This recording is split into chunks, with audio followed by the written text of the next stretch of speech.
Assalamualaikum warahmatullahi wabarakatuh.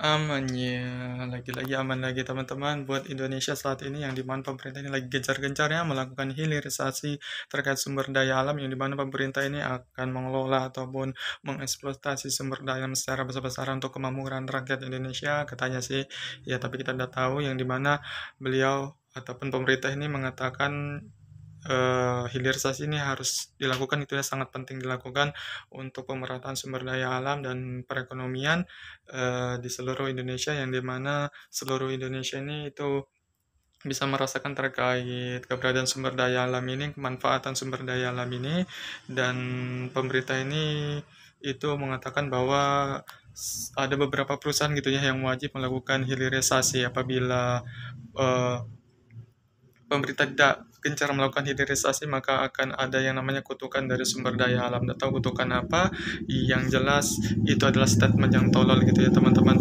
Aku tidak tahu, sorry, orang bodoh lewat gitu ya.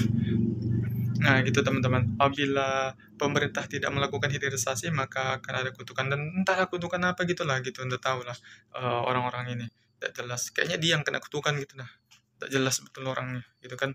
Nah, hal tersebut memicu kita sebagai masyarakat Indonesia, pencinta alam Indonesia itu merasa khawatir gitu ya apabila pemerintah ini melakukan gencar-gencarnya atau mengeksploitasi sumber daya alam ini hingga ke pelosok-pelosok, hingga ke daerah-daerah sana, hingga ke pinggiran-pinggiran eh, wilayah Indonesia hingga ke pelosok gitu kan, itu akan menimbulkan yang namanya kerusakan alam secara masif dan merata, dan ini menimbulkan bencana alam yang sangat besar gitu ya, bukan hanya kita sebagai masyarakat Indonesia tetapi dunia gitu juga akan merasakan, yang dimana kita tahu bahwa Kalimantan ataupun Indonesia ini sebagai paru-parunya dunia. Apabila Indonesia ini hilang hutannya itu dieksploitasi diganti dengan tambang, nah hal tersebut memicu yang namanya eh, permasalahan cukup serius gitu ya teman-teman.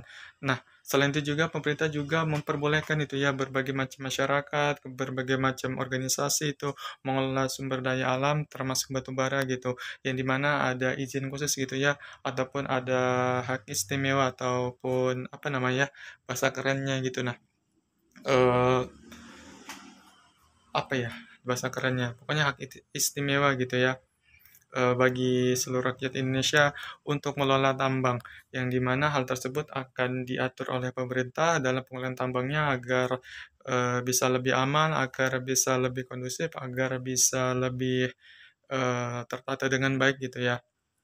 Eh, dengan hal tersebut, pemerintah ingin mewujudkan perekonomian yang cepat dan tumbuh. Dan kita harus juga bisa mengkesampingkan hal itu juga teman-teman, jadi mana Indonesia ini harus bisa memiliki fondasi pengganti batu bara, yang dimana jangan batu bara sebagai ekonomi tumpuan kita, akan tetapi sebagai batu loncatan untuk membangun sumber daya baru, sumber daya terbarukan, ataupun membangun usaha-usaha baru. Dengan hal tersebut, Indonesia tidak bisa bergantung kepada batu bara, yang dimana apabila batu bara habis, maka Indonesia akan menjadi negara miskin gitu teman-teman. Oke, miau.